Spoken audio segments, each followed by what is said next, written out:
I believe in Jesus. I believe in him. And there's a lot of people that don't, and he gives you the right to do that.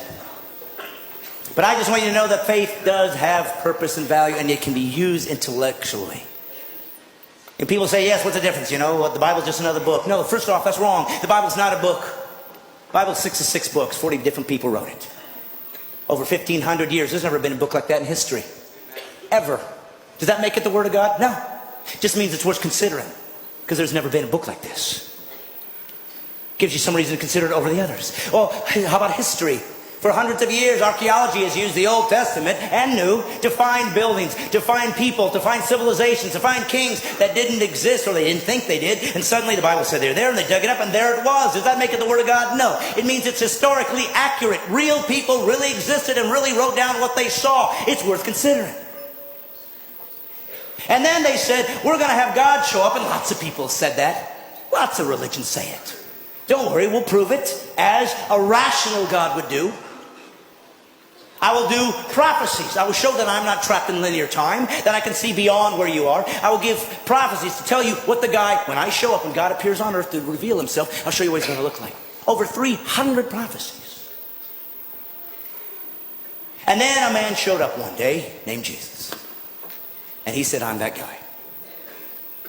And he fulfilled all 300 prophecies. That's impossible. People could say, well, yes, they just wrote it afterwards and filled it all in. But we know that the first Greek translation of the Old Testament was done 250 years before Jesus was born.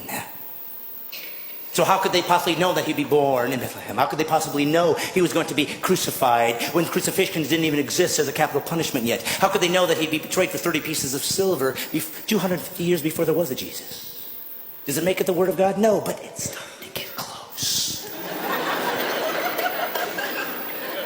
And then Jesus said he would fulfill these things and did miraculous things to prove I'm not just a guy talking like everybody else. Look what I've done.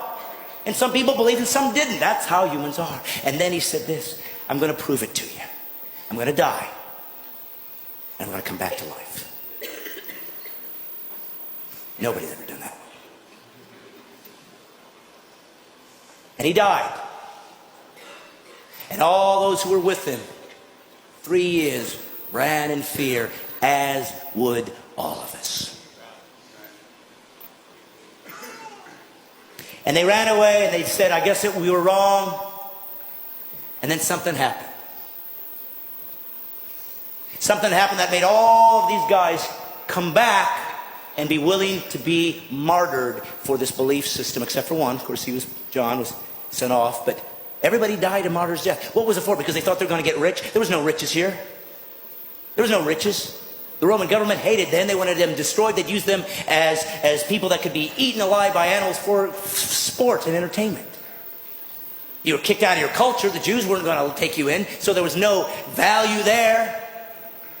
There was nothing good here. There was nothing here to gain. And they all still died for what? Because they found a new religion? No, for one reason. They said this.